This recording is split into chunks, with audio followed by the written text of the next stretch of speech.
Nous sommes en compagnie du maire de Laval, M. Stéphane Boyer. Monsieur Boyer, merci d'être avec nous aujourd'hui. Bonjour, ça me fait plaisir. Donc, comment on se sent justement à l'approche des Jeux du Québec? Ça approche rapidement, puis ça fait longtemps qu'on les attend. Donc, comment on se sent de votre côté? Oui, on est évidemment très fébrile à la ville. On est excité, on a hâte que les Jeux se déroulent sur notre territoire. Avec la pandémie, évidemment, on a dû reporter à 2 reprises les Jeux du Québec. Donc, ça fait bientôt 3 ans qu'on a des employés, des bénévoles qui sont mobilisés pour organiser les Jeux du Québec. Donc, c'est sûr que d'arriver aujourd'hui à l'aboutissement de tout ce travail-là, c'est une grande fierté. Donc, on a hâte que les gens arrivent et on sent que c'est un peu le fil d'arrivée qui approche là, pour nos équipes là, qui travaillent d'arrache-pied là, depuis quand même plusieurs mois, plusieurs années. Puis surtout aussi que on se sent un peu comme des sportifs. Donc, on a dû faire preuve de persévérance, d'endurance pour en arriver où on en est aujourd'hui. Donc, j'ai très hâte de voir là, les Jeux se dérouler dans les prochains jours. Vous avez parlé des bénévoles. Pour la ville, c'est quoi son implication en tant que telle? Parce que ça prend beaucoup de gens pour organiser un événement comme ça. Mais la ville, c'est quoi son implication pour qu'un événement comme ça puisse se passer, avoir du succès et que tout le monde vraiment puisse avoir un bon souvenir de ça? Là? Oui. Le rôle de la ville, c'est surtout d'être une communauté d'accueil et de s'assurer que les infrastructures nécessaires pour pouvoir pratiquer les différentes disciplines soient en place, soient aux normes. Donc, évidemment, avec les Jeux du Québec, le gouvernement provincial contribue financièrement. Mais après ça, tout repose un peu sur les épaules de la ville pour trouver des employés, monter une organisation. Donc, présentement, il y a une organisation là, qui est indépendante de la ville, mais qui est en grande partie là, soutenue par la municipalité. Donc, on aide dans la recherche de bénévoles, on aide dans la communication, la publicisation de l'événement. Puis surtout, je vous dirais, en amont, un peu comme les Jeux olympiques, quand un pays reçoit les Jeux olympiques, il doit s'assurer, il va souvent construire des infrastructures sportives qui sont suffisamment grandes et de qualité pour accueillir des athlètes de haut niveau, pour accueillir les spectateurs. C'est la même chose qu'on fait à une échelle un peu plus réduite. Et donc, on a investi pour créer des nouveaux terrains de volleyball.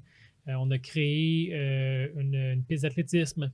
On a mis à jour plusieurs terrains de baseball. On a un site où on peut faire de l'arc. Donc, là, c'est juste quelques exemples, mais on a beaucoup investi dans les dernières années pour moderniser nos équipements sportifs et s'assurer de pouvoir accueillir dans des bonnes conditions les athlètes. Et au-delà de ça, c'est toute l'animation et l'entretien des sites. Parce que durant l'été, c'est plus de 3000 athlètes. Ces athlètes-là viennent avec des fans, avec la famille, avec des entraîneurs. Donc, il y a beaucoup, beaucoup de gens qui vont converger vers Laval cet été. Puis, on doit s'assurer de pouvoir offrir récupérer les déchets, assurer une sécurité, offrir des activités aussi aux gens pour se divertir en dehors des activités sportives. Donc, c'est tout ça. C'est vraiment d'être une communauté prête à accueillir tout ce beau bassin d'athlètes et les gens qui les entourent et les accompagnent. Je remonte un peu même avant, si on veut, l'attribution des Jeux du Québec à Laval. Comment ça s'était déroulé, le processus? Ça fait quand même un bout, vous étiez conseiller, si je ne me trompe pas à l'époque. Donc, oui. Comment ça s'était déroulé, tout ça, pour recevoir les Jeux du Québec à Laval? Oui. En effet, c'est un long processus. Donc, chaque ville, lorsque la tenue des Jeux, en fait, plusieurs années d'avance, doivent soumettre leur candidature et démontrer qu'ils vont être en mesure de bien accueillir les athlètes. Donc, c'est ce qu'on a fait. Laval se modernise rapidement depuis quelques années et on voulait justement être une vitrine, être ouvert sur le Québec, montrer à tout le monde de quoi on est capable chez nous. Pour nous, c'était aussi une belle opportunité de valoriser nos athlètes lavallois, lavalloises. Donc, on a plusieurs disciplines sur notre territoire. Puis, Laval, historiquement, on a toujours produit beaucoup d'athlètes, là, entre autres aux Olympiques, dans différentes disciplines, au tennis. Donc, on a la chance d'avoir plusieurs athlètes de très haut niveau qui inspirent souvent les plus jeunes à suivre différentes disciplines. Donc, on a fait la démonstration. Là, au final, on a monté un dossier de candidature où on a fait la démonstration qu'on était apte à recevoir les Jeux du Québec, qu'on allait investir les sommes nécessaires dans nos infrastructures, puis qu'on allait pouvoir offrir une belle expérience à tous les Québécois, Québécoises qui vont venir chez nous. Et on a été acceptés à notre très grand plaisir. On sait, au début, c'était supposé se dérouler en 2020. Bon, il y a eu le report 2 années de suite à cause de la pandémie qui a affecté pas juste le sport, mais tout en général. Mais est-ce que malgré tout, ça a permis certains points positifs, je pense peut-être avec le temps, certaines technologies qui se sont développées. On a permis peut-être de penser à mieux comment on pouvait faire les activités sportives, de nouveaux emplacements. La place Belle, est-ce que c'était là au début comme idée pour faire les cérémonies d'ouverture, fermeture? Est-ce que malgré le fait qu'il a fallu être patient, il y a certains points positifs qu'on a retenus du fait que c'est 2022 au lieu de 2020? Oui. Je vous dirais que c'est surtout qu'on a eu l'opportunité d'avoir 2 pratiques. 2 pratiques générales, alors que normalement, les municipalités qui accueillent les Jeux n'ont pas cette opportunité-là. Donc, je vous dirais, on était très bien préparés la première année, mais le fait d'avoir à former certains des bénévoles plus d'une fois pour se garder à jour, de réviser les scénarios, de réviser la préparation. Et là, moi, c'est sûr que comme maire, je ne suis pas impliqué dans le détail au quotidien, mais je suis certain que ça a dû aider tout le monde à peaufiner tous les différents détails en vue de l'accueil des Jeux du Québec, puis d'avoir des employés puis des bénévoles qui vont être particulièrement prêts à recevoir les Jeux. Là, ça fait 3 ans que ça mijote, ça fait 3 ans qu'on se forme. Donc, c'est un plus long temps qu'à l'habitude. Donc, c'est certain que les gens, je pense, sont fins et prêts et attendent de pied ferme les Jeux. Vous le dites sans être impliqué en tout temps dans le processus. Est-ce que quand même vous avez des discussions où vous les attribuez, si on veut, le dossier à votre équipe, justement, pour, si on veut, s'assurer que tout se passe rondement, justement, en vertu du fait que c'est une nouvelle édition en tant que telle? Oui. C'est certain que nous, au niveau des élus, on est à haut niveau. Donc, ce qu'on fait souvent, c'est qu'on donne des orientations. Donc, on a émis initialement le souhait d'accueillir les Jeux du Québec. On a démarché le gouvernement pour les obtenir. On s'est engagé comme élu à investir dans nos infrastructures sportives. Et donc, à différents égards, les élus, on s'implique, mais c'est toujours dans les grandes lignes. Par la suite, on a une équipe de gens remarquables, entre autres là, avec M. Deblois, qui est le directeur de l'organisme. Donc, sous lui, il y a des employés. Il y a aussi un conseil d'administration de gens très impliqués dans la société lavalloise. Et c'est vraiment eux qui, au quotidien, là, mettent sur pied les activités, réfléchissent à tous les détails, font les embauches, le recrutement bénévole, vont chercher des commanditaires aussi. Parce que ça, c'est un élément important. On souhaite que le privé contribue aussi à financer tout ça. Donc, on doit trouver des commanditaires. Donc, c'est vraiment le fruit du travail de plusieurs personnes à différents niveaux. Certains sont dans le fin détail, d'autres, comme dans mon cas, on est à plus hautes échelles. Donc, on dit oui, on embarque, on met les sommes, puis par la suite, on délègue à d'autres personnes là, de tout rafistoler là, pour que tout marche le jour venu pour les Jeux. Malgré la levée graduelle des restrictions dans la dernière année, est-ce qu'il y a quand même eu des doutes que on va falloir encore attendre une autre année avant de pouvoir présenter les Jeux, ou on était quand même confiant de cette fois-ci que ça allait finalement aboutir puis on allait les présenter? Là? Définitivement, il y a eu beaucoup de questionnements. Même la première année, on se rappellera quand il y a eu la première conférence de presse qui annonçait la fermeture des écoles, qui annonçait différentes mesures. Je crois qu'on ne réalisait pas encore pleinement dans quoi on s'embarquait. Puis pour plusieurs d'entre nous, on se disait, bon, c'est 2 semaines, on suspend tout pendant 2 semaines, puis on n'avait aucune idée vers où ça allait nous mener. Finalement, à 2 semaines, on s'est dit une autre 2 semaines, puis une autre 2 semaines. Finalement, c'est devenu 1 mois, 2 mois. Donc, même la première année, continuellement, on gardait espoir que ça allait se produire. Il fallait qu'on reste prêt à accueillir les Jeux à l'été 2020. 2021, ça a été un peu la même chose. Donc, on croyait avoir passé le pire. On s'est dit, bon, maintenant là, que le pire de la pandémie est passé, que les vaccins sont en train d'être préparés, puis ça, on a espoir de pouvoir préparer les Jeux. Donc, il y a eu le même processus là, où de mois en mois, nous, on suivait puis on demandait à l'organisation des Jeux à Laval, on en est où? C'est quoi le plan de match si on doit les tenir? C'est quoi le plan de match si on doit annuler? Puis on avait des moments clés où on se dit, OK, à partir de de telles journées dans l'année, là, si on n'a toujours pas le go, il ne nous reste plus assez de temps pour les faire. Donc, on doit avoir une réponse officielle du gouvernement avant cette date-là. Donc, il y a eu des discussions avec la santé publique. Donc, on suivait la situation de près. Donc, je dirais que ça vient avec une charge de stressant parce que tu ne sais pas, de semaine en semaine, ça évolue, puis tu ne sais toujours pas si tu dois les faire ou pas. Cet été, on sentait... c'est sûr que quand Omicron est arrivé juste avant le temps des fêtes, pour nous, c'était un peu comme une autre tuile qui tombait. Là. On se disait, hey, pas un troisième report. Là. À un moment donné, les employés, les bénévoles, les gens qui se mobilisent, les commanditaires, ils vont s'essouffler si ça continue comme ça. Mais finalement, après la grande vague de Omicron qu'on a vécue, là, on a senti que toutes les mesures tombaient et que finalement, ça allait se passer, que le champ était libre. Donc, c'est un petit peu comme ça qu'on l'a vécu au quotidien avec... des fois, on sentait qu'on avançait dans la bonne direction, puis hey, ça va se réaliser. Puis après ça, il survenait un autre événement, une hausse des cas. On se dit, oh non, mon Dieu, finalement, on va reconfiner. Mais c'est pas différent tout ça de ce que les entreprises ont vécu, de ce que les citoyens ont vécu. Est-ce que je retourne au travail ou pas? C'était un petit peu la même chose, mais à une plus grande échelle qu'on vivait. Est-ce qu'il y a eu un moment peut-être même qu'on a pensé à une annulation totale ou ça n'a jamais été envisagé? On voulait les tenir, peu importe s'il fallait reporter encore une fois.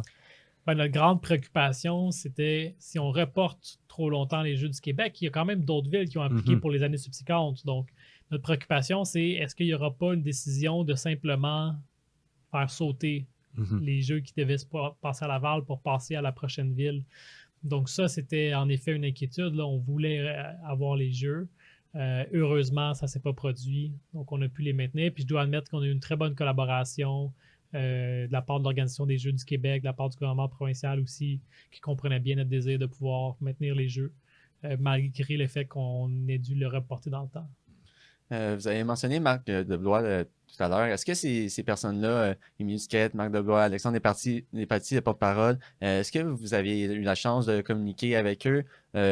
Parce qu'on sait c'est quand même des personnes importantes qu'on va voir souvent pendant la semaine. Là. Est-ce que vous leur avez échangé quelques mots? Est-ce que vous êtes heureux aussi de voir qu'on a quand même la chance d'avoir, exemple, Alexandre Despatie, quand même quelqu'un d'important là, pour Laval qui va représenter ces jeux-là. Puis si vous leur avez parlé, c'est quoi que vous leur avez dit?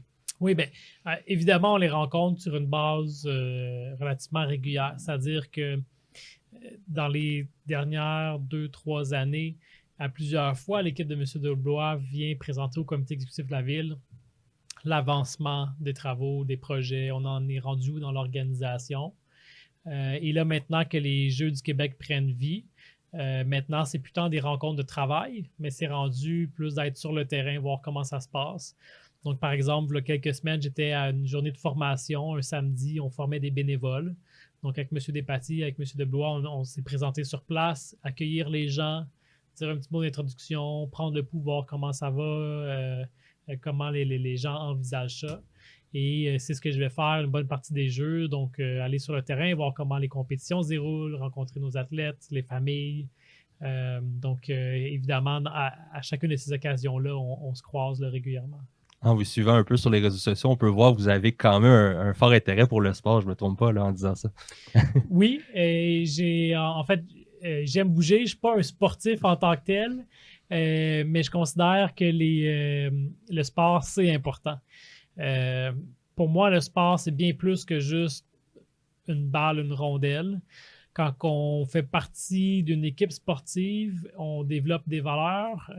C'est la collaboration, c'est de faire partie d'une équipe. On traverse des épreuves ensemble. Pour moi, ça, c'est important de vivre ça. Ça a une valeur, je pense, pour nos jeunes de passer à travers ces épreuves-là. Et peu importe qu'un sport soit d'équipe ou un sport plus individuel, c'est aussi de se fixer des objectifs, d'apprendre à se connaître, de se dépasser, de sentir qu'on évolue, qu'on grandit. Donc, c'est pour ça que pour moi, c'est important, au final, que ce soit via les sports, que ce soit via la musique, que ce soit via le voyage ou un passe-temps. Je souhaite que les gens s'épanouissent de différentes manières et c'est comme ça qu'on va former des citoyens et des citoyennes qui sont engagés, qui sont épanouis, qui sont bien dans leur peau, puis qui vont contribuer à rayonner dans leur communauté. Donc, moi, donc Si vous me demandez des statistiques sur des différents sports, je ne serai pas bon. Je vais perdre le sondage, mais je reconnais la valeur et pour moi, c'est important de favoriser les sports chez nos jeunes. Je dirais même primordial. Si on remonte de quelques années, est-ce qu'il y a peut-être un sport en particulier justement que vous pratiquiez ou que vous aimiez davantage que si vous aviez peut-être eu, si on veut, plus de talent, vous auriez voulu participer aux Jeux du Québec dans ce sport-là? Moi, j'ai surtout vélo, escalade, kayak, donc des sports un peu plus d'aventure de plein air. C'est vraiment ce que j'aime. Sinon, j'ai déjà eu la chance, quand j'étais au secondaire, j'ai fait mon secondaire 4 en Nouvelle-Zélande. Et donc là-bas, les deux sports qui sont très populaires, c'est le rugby et le hockey sur gazon. Et à l'école, il manquait un joueur dans l'équipe. Fait que mes amis m'ont dit « Ah, viens Stéphane, viens jouer ». Puis je connaissais pas vraiment le sport, je connaissais pas les règles, mais ils m'ont vraiment incité à y aller. Fait que je me rappelle, j'ai embarqué sur le terrain, puis à l'époque, j'étais vraiment pas bon en anglais. Puis en Nouvelle-Zélande, il y a un gros accent, je venais d'arriver. Puis là, j'étais sur le terrain avec mon bâton, puis là, il essaie de m'expliquer les règles, puis je comprenais rien. I don't get it. Puis là, on m'a dit, c'est pas grave, fais juste courir, puis fais des buts. Fait que c'est ce que j'ai fait, puis je suis pas bon pour faire un marathon, mais je suis très bon pour sprinter. Puis je suis devenu un très bon scoreur dans l'équipe. Puis j'ai vraiment adoré mon expérience que j'ai pas poursuivi par la suite en revenant ici au Québec. C'est pas un sport qui est très développé ici, mais j'ai vraiment aimé l'expérience. Est-ce que les récents succès et événements sportifs en ville, on pense entre autres justement aux Rockets qui ont connu vraiment là, des succès phénoménaux cette année, vous fait peut-être penser à plus encore investir et donner en termes de sport à la ville prochainement? Oui, ben on a plusieurs projets qui s'en viennent, entre autres, peut-être le plus fameux d'entre eux, le complexe aquatique. Donc, on sait qu'il y a eu différents problèmes dans les appels d'offres, ce qui fait en sorte qu'on malheureusement, on ne peut pas avoir le complexe à temps pour les Jeux. Mais le chantier est commencé maintenant. Donc, on va avoir d'ici 2 ans un beau complexe aquatique qui va pouvoir accueillir jusqu'à 800 baigneurs. Ça va être un complexe d'envergure nationale. Donc, on va pouvoir tenir des compétitions de haut niveau. Ça va attirer des gens de toutes les régions du Québec, mais ça va être un complexe aussi adapté pour les familles.